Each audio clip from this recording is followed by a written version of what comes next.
Good afternoon and welcome to Virtual Face-to-Face with President Bruce Jarrell. I'm Alex Lakowski, Executive Director of Media Relations. Now see if you can remember these words. Too many people in this city look at anchor institutions and big corporations and they feel they are not a part of them. They feel they are blocked out and that they will never have an opportunity. We may not see the full benefit of the things we're doing. We may not be thanked for what we've done and what you all have done, but there will be children who the trajectory of their destinies have already been changed by what you're doing today.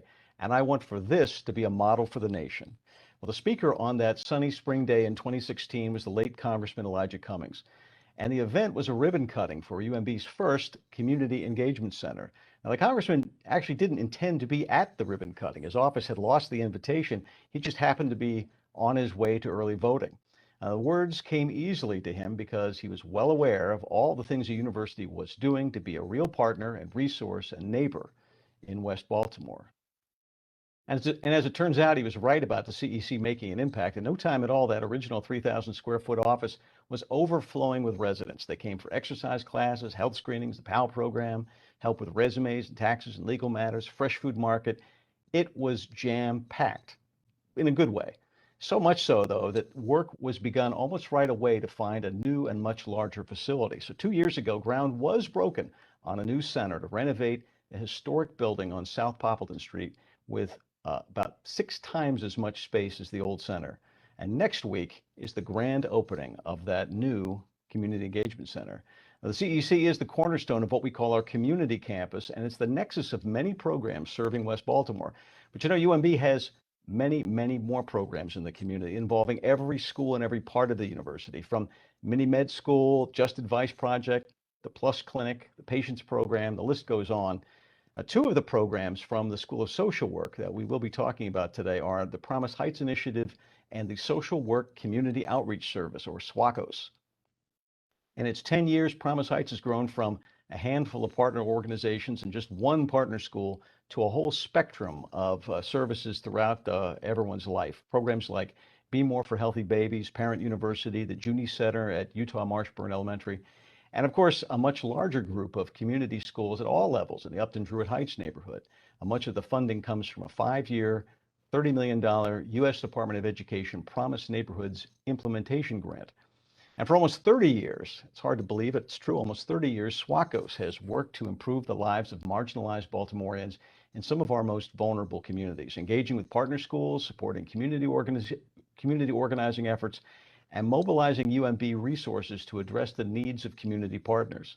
SWACO's mission is to advance social justice through mutually transformative community-university partnerships, with the vision that all communities will be equitable and promote well-being and self-determination with individual and collective power. Now, of course, these last 19 months have been challenging ones for our faculty and staff and students on the ground, working with our neighbors. Virtual programs, safety measures that make it a little more difficult to understand each other, even when we're in the same space. But the commitment and the service have never waned. Joining us now to talk about what they did, how they did it, and what comes next are Ashley Vallis, Executive Director of Community Engagement and Strategic Initiatives, who has the CEC under her purview. Also, Dr. Wendy Shia, Clinical Associate Professor and SWACO's Executive Director, and following some very recent reorganization at the School of Social Work, she's also the leader of the Promise Heights Initiative.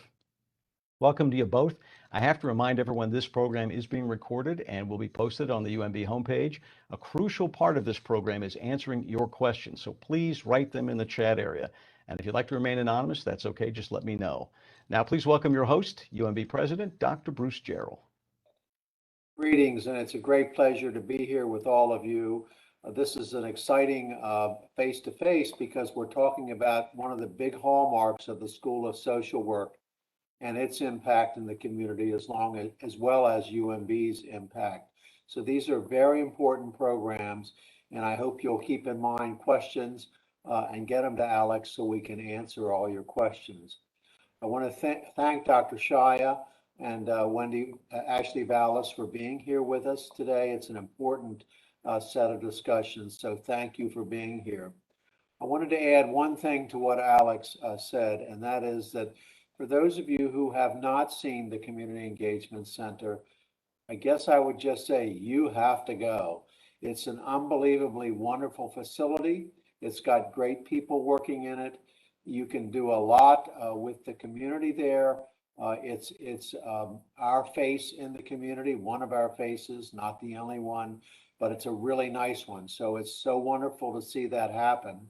And I would like to give credit to two people here. Of course, one's President Jay Perman, who's now Chancellor, who really put his heart and soul into making this program happen.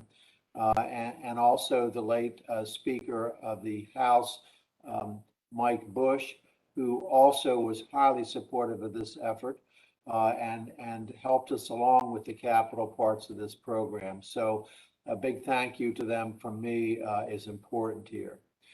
So with that introduction, what I'd like to do is just start off with a couple of general questions and have Dr. Shaya and Ashley answer them. And maybe what I do is start out, the last 19 months have really been tough for all of us. And so I guess my question is, how do you think we've done in terms of serving our neighbors? And what do you think we've been able to achieve with our partners during this very difficult time? So I'll hand it over to the two of you. Who would like to go first on that one? This is like class. Do I really have to call on you? No, Ashley, I think you're Oh, muted. okay. I'm going to defer to you, Wendy, only because, I think that I was saying before the show, Wendy is a mentor to me personally. And so I am so happy to be co-hosting this with her today. I'm a SWACOS alum myself. So just to see what Wendy's been able to do with SWACOS since I was a student there is unbelievably thrilling. So Wendy, take it away, because I know you guys have been doing so much great work taking us out of COVID. Well, thanks, Ashley. And actually, we have partnered together, and this has been a very reciprocal relationship. Ashley and I work closely. Ashley is on the SWACOS board and is a really close thought partner for us. So yeah, I'm happy to be here with you today. COVID really exacerbated issues that were already present in this city.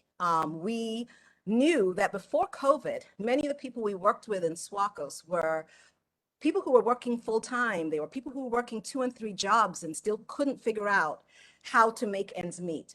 People who were really struggling and really doing everything they possibly could think of. And then COVID came along, and those people who were already on the edge, they didn't need much to push them over, right? You don't have a big savings account. You don't have much of a security net. COVID came along and people, we found that the needs were exponentially increased. I mean, they were bad before, and they were exponentially increased. And in addition to the unemployment and the lack of resources people experienced, we also know that Black and Brown communities were disproportionately affected by COVID. And so we know that a lot of people in West Baltimore, for me personally, I don't live in West Baltimore, but for me personally, as a Black person, I have several close family and friends who have died, right? So if you think about that magnified by many times, we are dealing with this sort of coming together of economic struggle and pain and sickness, right? And so we have, like Ashley's group, we've done a lot of, over the last year and a half, of feeding people, making sure people had food. We're like at real basic stuff right now. It's like, do people have food to eat? I mean, we were taking food to people's houses. The people in Promise Heights, the community school folks, the community school folks at SWACOS were out and about making sure that people had what they needed every single day. And still, it was very difficult to meet all of the needs. We bought over 100 computers for families to have at home so that their children could get on school, because we know that digital divide was one of the first things we saw, is like those who have and those who don't have, right? But education is supposed to be available to all. So we had to do a lot of scrambling. I know the Promise Heights folks were working really hard on making sure that people had access to the internet. I mean, children couldn't do school without the internet. And so it took a situation that was already tenuous and just exacerbated it. And we haven't been able to even meet all of the need, right? There's so much more. I think we will not know the full impact of COVID for a generation. You're giving me flashbacks to the early days of COVID when schools shut down and we were still in our old facility across the street in the old community engagement center.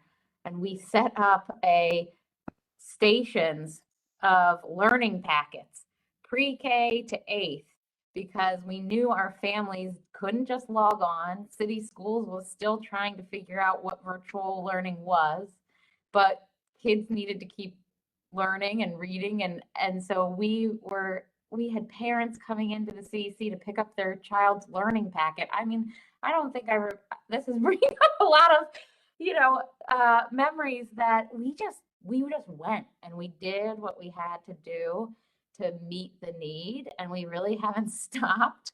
Right. And so one thing I think that we need to ask ourselves is, like, how are we even taking care of our staff who,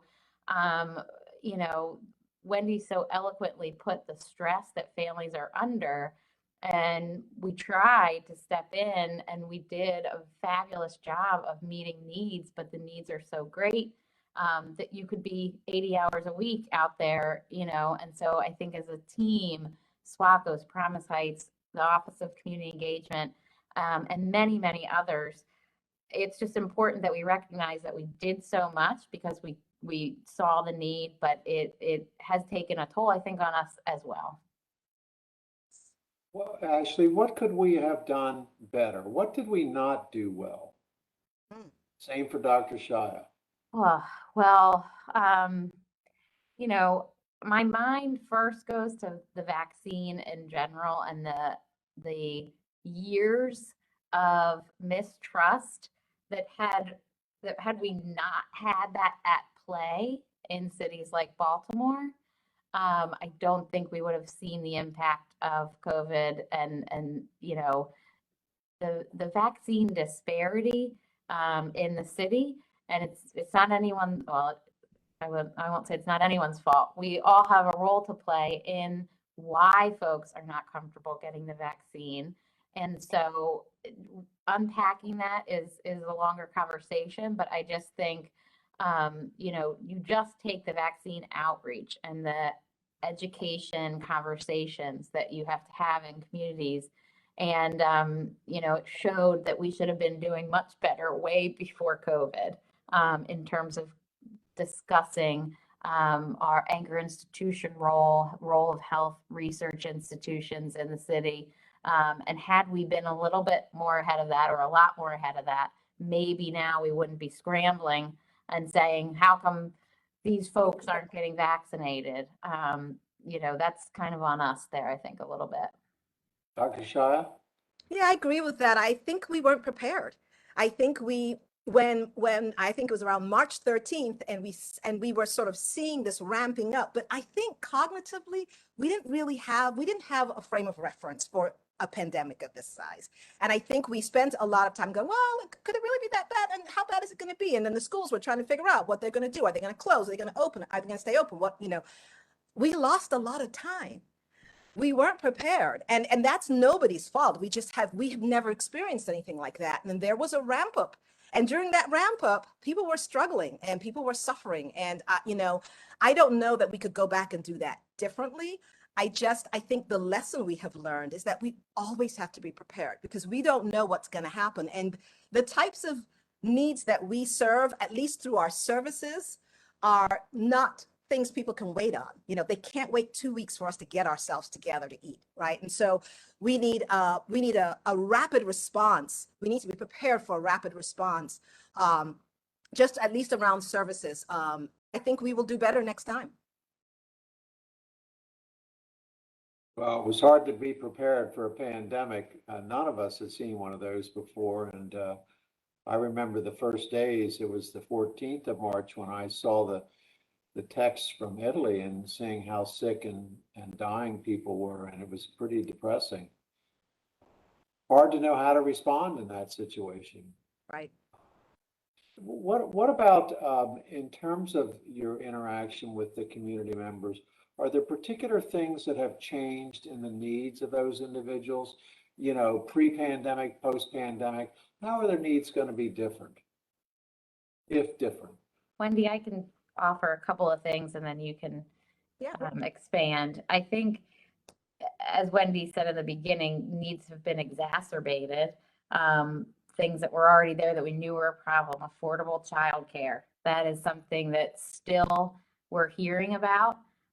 It reared its head during COVID, but it is not gone away. It's not as if now there's all this affordable childcare. And so folks might hear on the news, oh, well, this restaurants can't find people to work. And well, but if there isn't affordable childcare, folks can't make that connection to employment.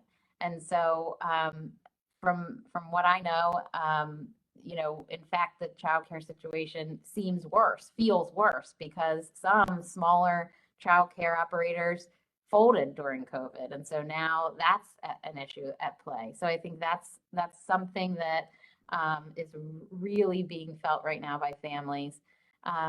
We've also heard from a lot of the principals and staff in our city schools that we work in that now that they are back in the classroom and, after over a year, there is a lot more mental health needs than that was already a problem. Again, things are exacerbated, but the level of fighting, especially in the high schools, just conflict resolution, folks haven't been together in person. As Wendy said, the toll that this has taken, I think, is not really known to all of us. But now that, boom, all these, teenagers are back in high school and the teachers feel overworked and they're burnt out and the kids are coming and their family life is, struggling at home. It's just really hard to be in the schools right now. And so that's something that we're paying close attention to. Yeah, I agree with that. As far as schools go, our Positive School Center works with about 30 schools, really trying to impact culture and climate in schools. And we've been doing that for 5 years. And so I think for the schools that have been actively involved with the Positive School Center, they were proactive because they were ahead of a lot of other schools in really trying to make sure they had a positive school climate. We work a lot on really trying to support school leaders. The director of the Positive School Center used to be a Baltimore City principal, very highly respected, very successful principal. And she has really worked a lot with school leaders around how do we really break the school to prison pipeline? How do we stop the throwing out of Black and brown children and children with disabilities out of schools by creating a setting that kids and adults and parents, teachers and parents want to come to, where they feel nurtured and cared for and supported. So yes, all of those things are happening. I think for us, we didn't know about the pandemic, but we knew during the pandemic that there was going to be a big trauma response from a lot of young people because we didn't know what things were happening at home. Like we didn't see kids. We didn't know what was going on. And so we were trying to really prepare for that. We did a lot of work during the pandemic with restorative practices, really teaching school leaders how to really manage conflict in their building, how to work with young people, how to create a space that is healing and safe and nurturing. We actually, our Positive School Center director, Shantae McKinley, worked actually with they had these learning centers for kids who needed to be someplace during COVID. But all of those people who are leading those learning centers needed to be trained on how to work with these young people because we didn't know what they were coming with. We didn't know what they would be experiencing. So we did a lot of that kind of training, really supporting schools with an understanding that when school reopened, we didn't know what we were going to see. We didn't know what was going to come walking in the doors. And so we worked really closely with schools. We have seen schools that were doing so well before, they had really gotten their attendance up. We're sort of having to sort of they're trying to rework a lot of that because so much has changed. And so we're just trying to figure out how to shift with them. I just want to remind our participants, please get your questions in so we can ask the two experts here. In the meanwhile, I know, Ashley, that we're having the grand opening next week of the Community Engagement Center. Well, what are you planning for all of that, and where does Dr. Shai and all of her programs fit into that? Well, we're so excited to finally open, although we have been open. You know, our plan for the actual event, which I hope folks will come to October 28th at 3:30, is on the parking lot outside of the CEC. And the reason for that is obviously still given COVID protocols. We can't have 100, 200 people coming through the building. So we're hoping to pull out a lot of our program onto the parking lot and show everything that you would see if you came through. So you're going to see Tyrone working with older adults on a virtual exercise program where they're going to be walking through the streets of Paris on a projection screen. You're going to see Bernard Smith, who is our makerspace guru, working with adults and kids. He's doing everything from digital design. Kids are making their own t-shirts, designing logos. The giveaway for the event has all been designed and produced in our makerspace by the community, which is fabulous. So we really want folks to come over and let the community members who have been working inside the building show what they've learned, show why they enjoy coming into the space, and just what they're doing inside. So, you know, one of the ways we are trying to help, but it just sometimes it does feel too small, is we have an after school program here. So as kids are leaving, and the building across the street, James McHenry Elementary School, many of them come here after school. We have kids coming from Mary Mother Lang, the new Catholic school, and everything in between, to work in the new CEC on a variety of arts and STEM programming. So that's fabulous. But I don't want to sell what we're doing with older adults short, because we really are, we have programs in the building that run across the lifespan. So hoping to highlight all of that in a very short amount of time and outdoors, which is presenting a challenge. So we'll do the best we can. For Dr. Shaya and you, why is having a makerspace important in this community? Well, you know, it is one of equity, I believe. You know, we have something in the city called the Ingenuity Program, and up until 2 years ago, it was really only in the schools that, you know, are already well resourced. Roland Park Elementary, Mount Royal. If you lived in far east or west Baltimore, you weren't really going to Ingenuity School without a lot of trouble on your parents, you know, getting you there. So now we have one, and it's at James McHenry Elementary School, and it was, you know, Dr. Santelises really wanted to see it in a neighborhood that traditionally wouldn't have been in. And so now we have students who are learning a lot more around the STEM pathway, but they don't have a makerspace in that building. And so where do they go and practice what they're learning? So that's one reason. The other reason is there are a lot of adults in the community, a lot of high school through, you know, folks in their 80s who are using our makerspace to finally produce something. So they have an idea in their head. Now they have a space to go where they can make, you know, their own t-shirt or logo or something that they haven't been able to have that in their community, where they can just walk in, learn a skill, and then learn how to produce something. And I will say, I made in our makerspace this little, I put my hair ties in it, but you could call it a planter, you could call it whatever you want.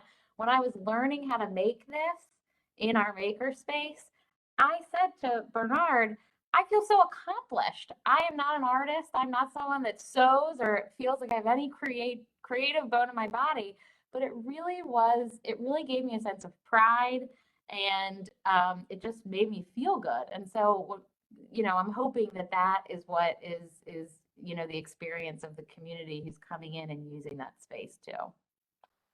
Shai, anything to add to that?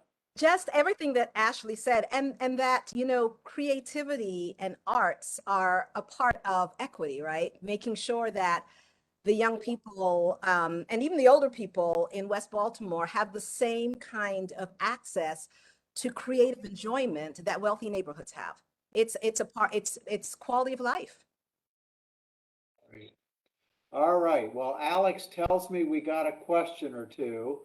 I want to urge all of you to continue to get your questions in. But Alex, what do you got? We have questions. Sadly, the first one, she just sent me a message that said, I want to be anonymous, so we'll be anonymous.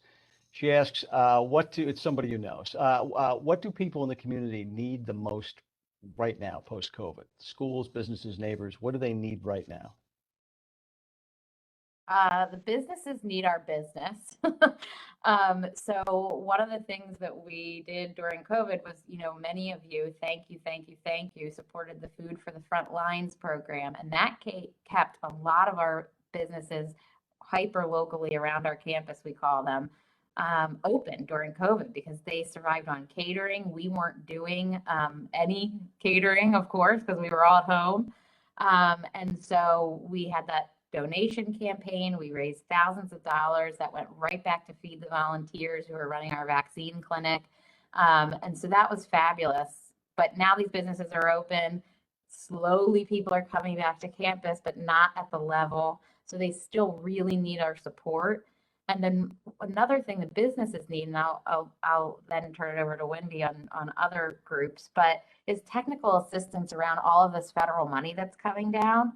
So if you're really struggling just to keep your business afloat, and now you know that there's the stimulus dollars or American Recovery dollars that you might be able to access, but you're a one or two man, woman operation, that's a lot to navigate. And so Madison House in our office is helping some of our businesses with that.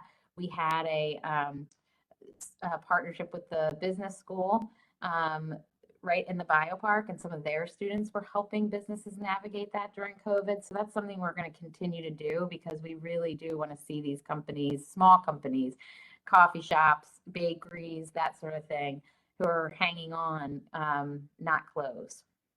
Dr. Shaya? Yeah, no, I would agree that businesses, because they're the ones who are going to employ people, really need support. Housing is a big issue. Housing has always been a big problem in this city. It seems to be the one problem that in many of our services we just struggle to overcome. And now that with COVID and landlords have, lost a lot of money, and landlords need their money too. People need places to live that are affordable.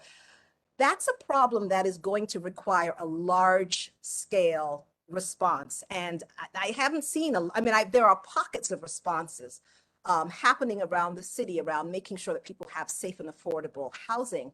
But there needs to be a bigger response across the city, because housing is probably one of the lack of housing, or lack of safe and affordable housing is probably one of the greatest destabilizers for families we see.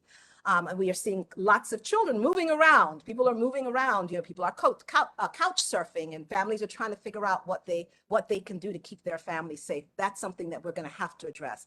But the other thing I want to say is that we think we know what the needs are, but this summer we really need to get out there and ask. So one of the things that the Promise Heights folks will be doing is that they'll be going and doing some sort of community survey, which is a part of the Promise Neighborhood Grant, so we can better understand, because we think we know from what we hear, but a lot of that's anecdotal. We need a systematic way to get out there and talk to people and say, what's happening for you? What is it that you're needing, and how can we support?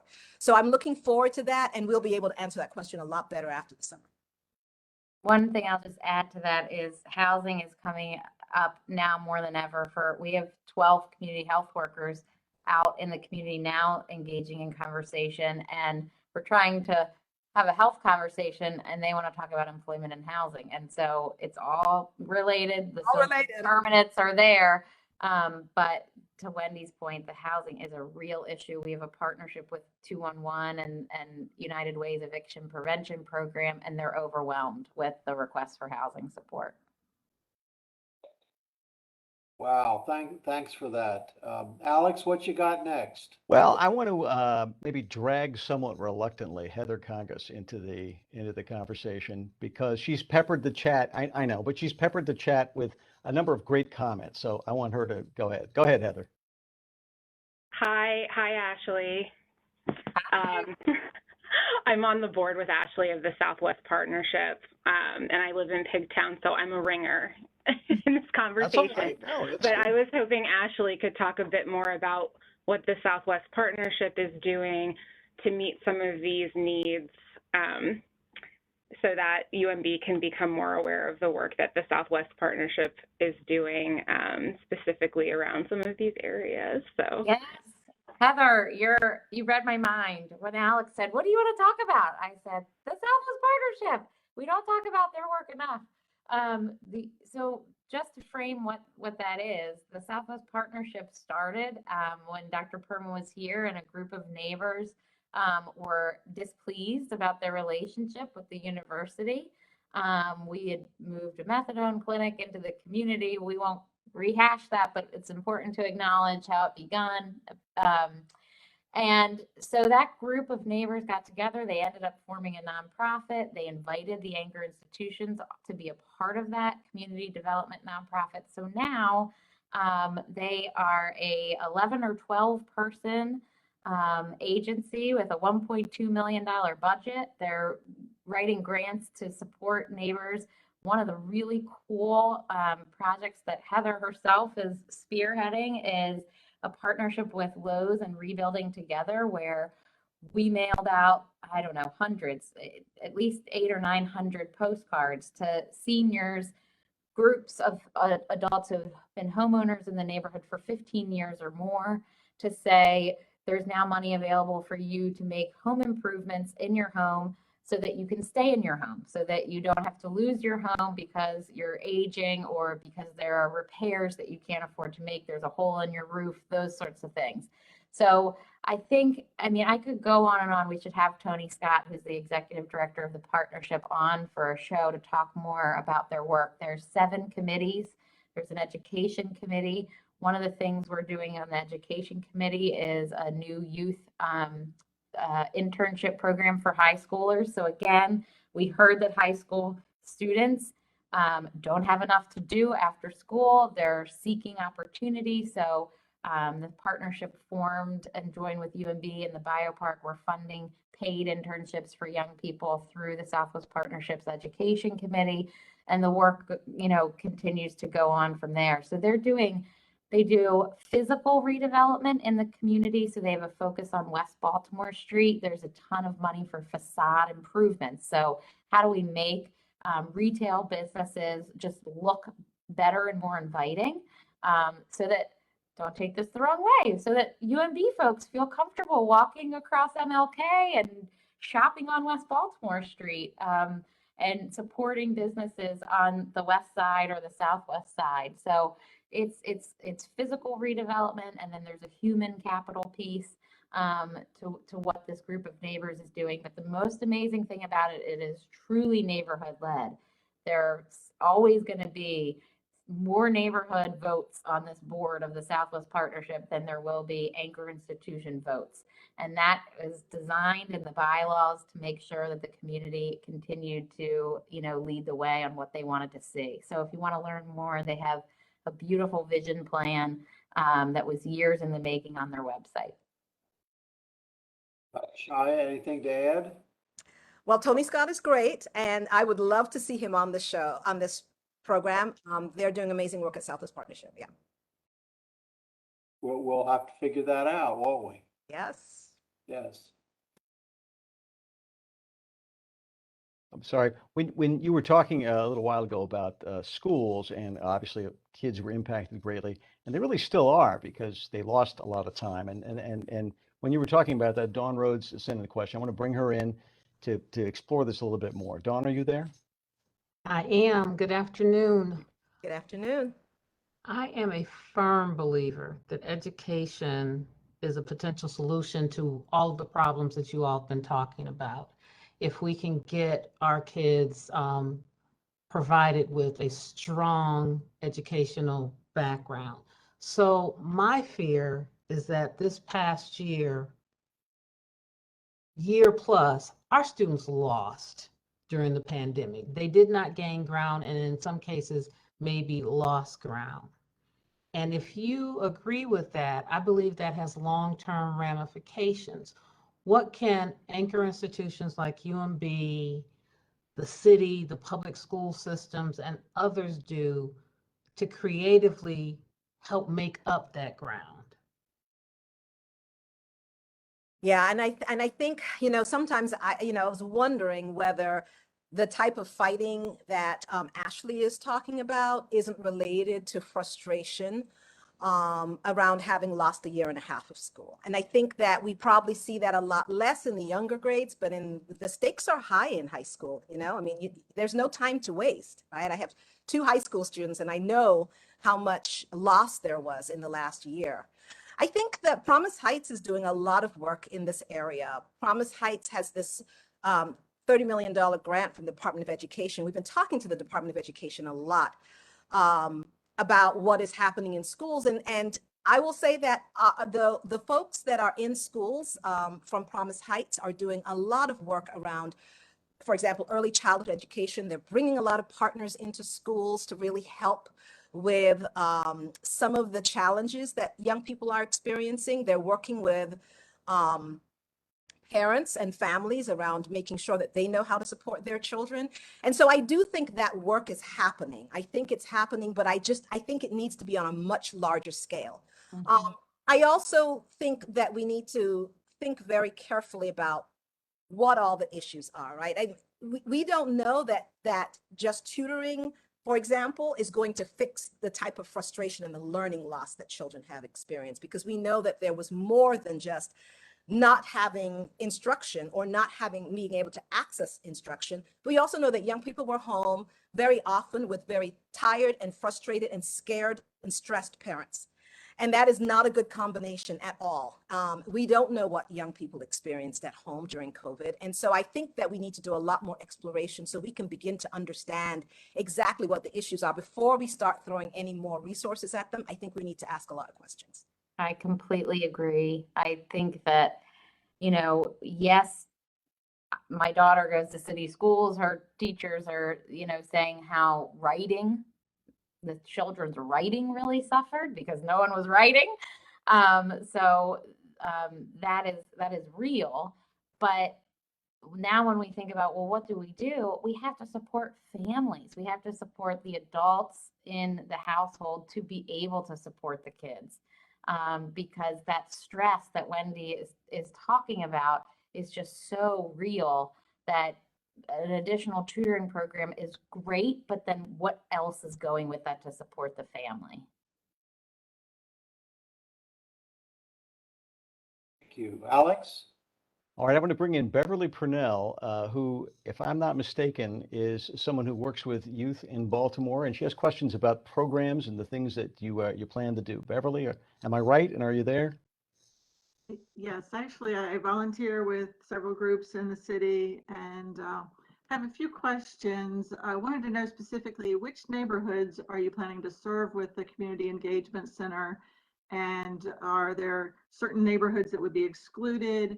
Once this is running full force, I expect there's going to be a high demand. And how do you make the prioritization? How do you prioritize which groups, which individuals, and also which activities, whether it's for youth, seniors, families, etc., which ones are going to have priority?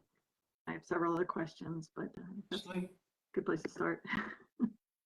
Yeah, so it's not about priority. It really is just about physical location. So the reason that we opened the CEC where we did was because it's almost adjacent to our campus, and we were doing some work in the neighborhoods adjacent to our campus. SWACO's had community organizers in Poppleton for years, but we weren't as deep as many of us, I think, thought that we should be showing up as an anchor institution for our most immediate neighbors. What we heard, we did actually do a survey before we programmed any of the spaces in the CEC. We hired community members to go door to door to talk neighbor to neighbor to say, how do you experience UMB and UMMC? We asked about the medical center as well. We learned that often community doesn't distinguish between one or the other. If folks had a really good experience delivering their baby at the medical center, they loved us. And if they had a terrible experience, we suffer that consequence as well. But so, it's in Poppleton, it's at the border of Holland's Market, the 7 neighborhoods, Union Square, Franklin Square, Berry Circle, Pigtown, all of those neighbors can walk And so that makes up probably, 75% of the folks that come through our doors just because of the physical presence. But we have folks coming from all over the city. Everything we do is free. So if you want a free Zumba class and you want to learn digital design and you can get here, you are more than welcome to come and participate in the programs. One thing that Tyrone Roper, our director, and I were talking about today is how do we start bringing some of the programs outside of the CEC for folks in other neighborhoods? And that's something that Wendy and I just discussed last week about expanding some of the things that are working well, not just having them physically based at the Community Engagement Center. So that's how I would answer that. Wendy, do you have anything to add on that? Nope, I don't have anything to add at all. Ashley and I are really talking a lot about this right now. Yeah, I think in answer to the question, we want this to be a Baltimore resource. Yes, we're focused in West Baltimore, but it's not limited to that in any way that I know of. And so have at it, as you say. Alex? Well, I have a question from Christina B. She wants me to ask for her. What can we do as employees or students to support, either financially, with time? What's the best way to get involved and make a difference? I don't know if this is Christina Blair by any chance, but You just outed her? How'd you know she wanted you to out her? I'm sorry. I said, I said, I didn't say, I said, may I use your name? And she said, yes. So I'm, Okay. I respect anonymity. I'm just giving Always. Ashley grief, that's all. Yeah, Ashley, I don't know. Because there is a thank you note on my desk to Christina B, who was my only recurring donor. Oh, she says, no, it's not. Oh.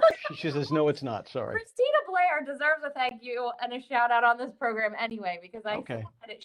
I'm sure Christina B is a wonderful person too. Yes, So. during COVID, I kept seeing this recurring donation, and so I'm so grateful. But so what was the question, Alex? Now I'm so.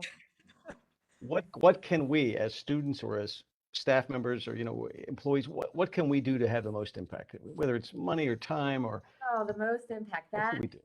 Wendy can answer. Wendy works much more closely with students than I do, and I think some of the not some of the best, I'm biased, but some of the students that come through SWACOS are already in such a wonderful place in terms of their learning about the history of oppression in Baltimore. So before I jump to say, here's what we can do a lot of service.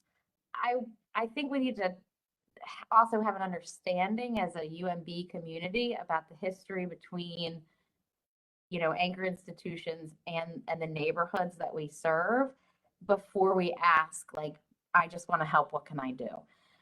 There is an excellent course that I'm actually going to be a part of tomorrow that the School of Social Work has developed on the history of oppression that takes you through a lot of this history in Baltimore City in particular that I think every student and staff member on campus should have the opportunity to take.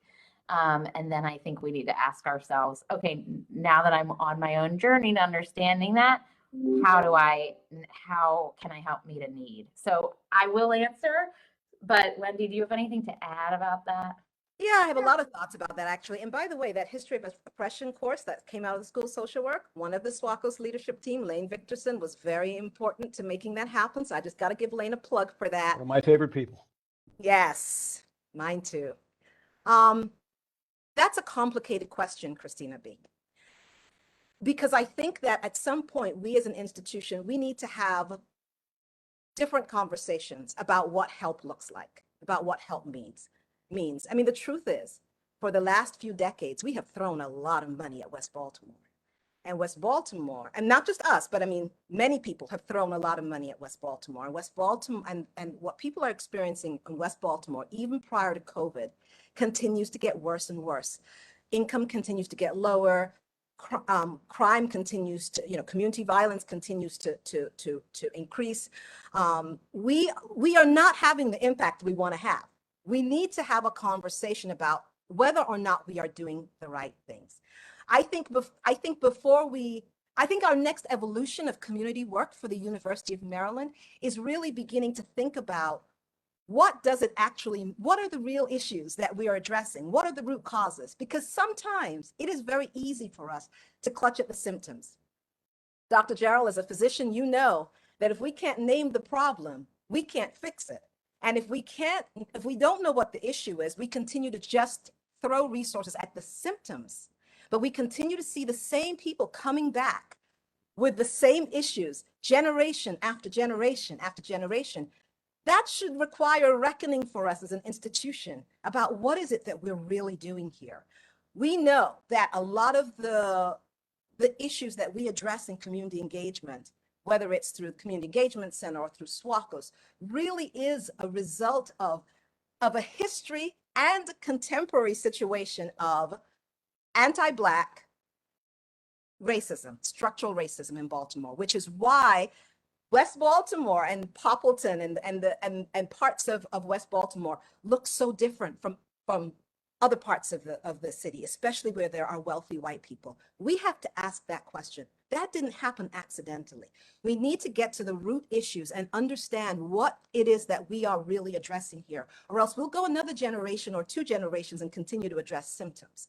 So Christina, I think that's the conversation we need to be having. What is it that we're doing, and what do we hope to achieve? And are we doing it with our eyes closed, or are we doing it with our eyes open and actually addressing root issues? Because and I will tell you, for example, Be More for Healthy Babies, as you all have heard, has seen a 75% reduction in infant mortality in Upton Druid Heights, right? Huge. That is immensely impactful. But I want to be really clear that the reason we got to that, and Stacey Stevens is the amazing leader of Be More for Healthy Babies, and she is doing an amazing job. But Stacey is very clear that Be More for Healthy Babies didn't see what they saw because they provided clinical services. The clinical services had to sit on top of a whole strategy around maternal voice and power and self-determination and agency. Then you put the clinical interventions on top of that. But if we're just going with services and clinical interventions, we'll continue to see the same problems generation after generation. So that is the conversation that we have to have as an institution. And I think we're in a position where we can have that both with our faculty and staff, but also with our students. Absolutely. Our students need to be a different kind of practitioner, not just our social work students. Yes. But our medical students, our nurses, our dentists, I mean, our students really need to understand what Wendy just said. And then I think we can talk about what else we can do. And we are starting to have that conversation, right, Ashley? SWACO started a group called Ubuntu. Ubuntu is a Zulu word that means we are, because I am because we are. It's a group that we formed right at the beginning of COVID, and we have met every single month throughout. And in that group, Ashley's in that group, Ty Roper from director of the CEC, Lisa Rollins from Workforce Development, and the folks from Roar over at the law school, Lydia Watts is in that. So, we are having that conversation. We're meeting every month, and we're really struggling with and interrogating, what are we doing here? Why are we doing this? Is this having the impact? And there are no easy answers to that, but that is a conversation we're having, and we're having that conversation with partner agencies also, because we do have the criticism of us as an anchor institution, sort of not always fully understanding what is happening in the community. And so I would like to see that conversation expanded, so to the point where it begins to impact the way we actually provide services. Yeah, one of the things that came out of the session that we had about George Floyd was the fact that you were building this program, this course in social work. And so we, in fact, over the Christmas holiday, all the deans and vice presidents took the abbreviated course. We got through it, we digested it, and then we had a session to discuss it openly and try to understand more of what's happening. It's a scratch on the surface, I know that, but nevertheless, it's a scratch on the surface. The other thing I would comment is I think that the Be More Healthy Babies is phenomenal. That's a phenomenal result, and it's just like you said, it had nothing to do with putting clinical services there. It had to do with building trust and empowering young mothers. So I think that's a great success story, and I hope we can maintain it too, Wendy. Yeah, I believe we will. Stacy's working very hard. She has an amazing team. Yeah. Yes. And, you Al- know, one thing I would just add is going back to Heather Kangus's question, the whole Southwest Partnership Board, our community members are now going to take the history of oppression course that Right. we're going to pay for the community to enroll in the November class. So it's not just, you know, about ourselves and all the work we have to do, but when I mentioned that course, everybody in the neighborhood wanted to take it, and so that's what we should be doing, bringing that type of resource to the community as well. Okay, Alex? Well, Lisa Lewins from School of Social Work cannot contain herself. She's filling up the chat area. So before we reach our capacity, if we have one, I'm going to bring her in. She has a couple things she wants to point out. Lisa, go ahead. Oh, I'm speaking. You Can are, you hear me? yes, ma'am. Go ahead. Great. Well, I mean, I think that there are wonderful things that are going on in Promise Heights and in West Baltimore and with Swakos and, you know, recently kind of now becoming a kind of merged organization. It's such an important opportunity. I had just put some things there because with the community centers, you know, that it's so important that last year it was part of the process through Promise Heights to put up Wi-Fi towers on some of the tallest buildings in Baltimore and aim them towards the communities that, and actually, you know, then kind of have them calibrated so that they could come not only to the community of community school families in Promise Heights, but their neighbors also would have access. So even if they were not involved in the community school, they had that. And so there's some wonderful things going on.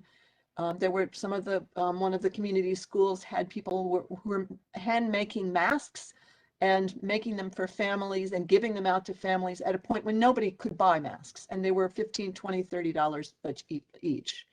So I'm just very proud to be part of that. And I'm so excited to be working with Wendy. Great. What we did on Wi-Fi was really thrilling, both in Promise Heights and down in the Southwest Partnership. We had team members climbing on people's roofs. They probably shouldn't have been up there, but they were, again, because people needed to connect. And if we had staff who were willing to go and connect someone to a router on the roof, that's what we were doing. So there are definitely things to be proud of, for sure. I definitely don't want to sound too negative, but thank you for pointing that out. I think a way to think of it rather than being negative is to think about what's our next step in this journey. Like we conquered services. Like, what's the next step? What's the evolution of this work? What's going to, you know, I dream of, you know, a generation from now being able to look out on West Baltimore and see incredible well-being and prosperity and people having everything they need. And people, you know, having the same ability to make decisions for their own lives, not based out of need and survival, but based out of having options and being an opportunity and being able to decide what they want their lives to be like and what they want their children's lives to be like. I feel like we need to start from that dream and work our way back and think about where we need to be and what that process needs to be for us as an institution to get there. But that's the dream. The dream is not just that we're going to provide services. That's just a means to the end. The dream is that people are self-sufficient. What do we need to do?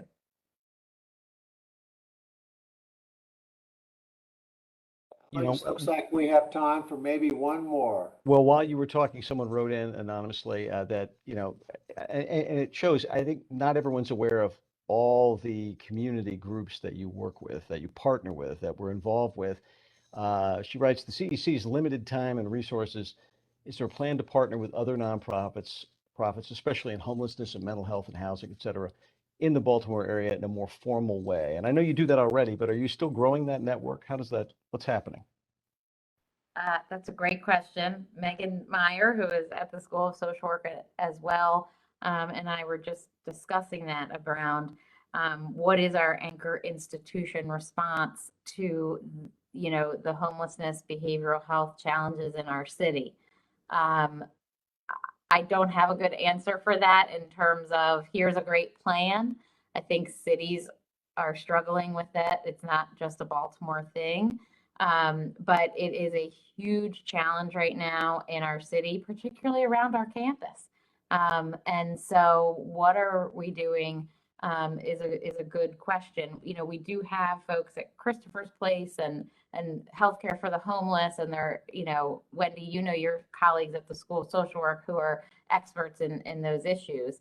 But how do we take that expertise and formalize a broader UMB response, I think is an excellent question, one that we have got to tackle with the city at the table.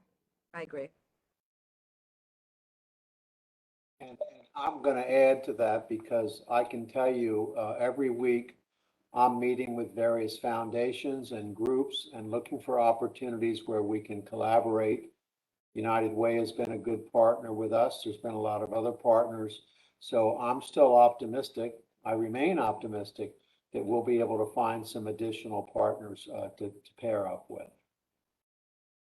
Alex, you got 2 minutes. Well, just here's a question came in from someone from Pigtown, Brianna Horn, who, you know, has started a nonprofit, and this may be useful for many people.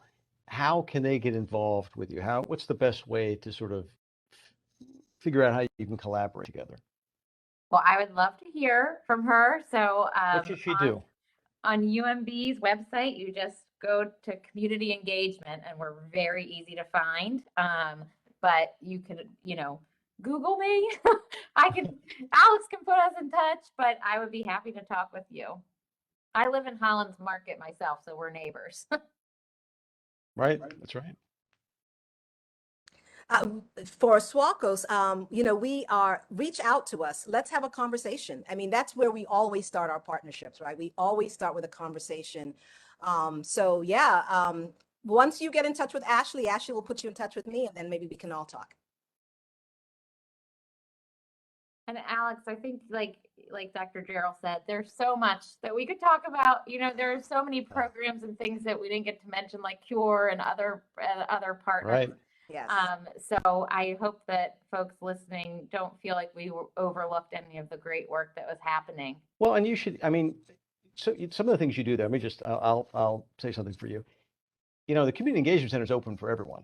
And I've spent a lot of time over there. And, you know, I mean, anybody, you don't have to live in that neighborhood. You can come from anywhere and take part in line dancing, or we have community meals. I mean, it is a very welcoming environment, and it's a nice place to be. There's so many resources, but it's also just nice to meet people. And I think when people from the campus community who say, you know, how can I get involved? What can I do? When you meet people, Yep. you engage with them, you will find a way. And it's just a wonderful experience, especially the kid. Well, it depends on, for me, especially the kids. You see the kids and they just, it's just wonderful. Whether it's the PAL program or why Cure. we do the community meal, because Right. we had our students, they're like, well, how can we help?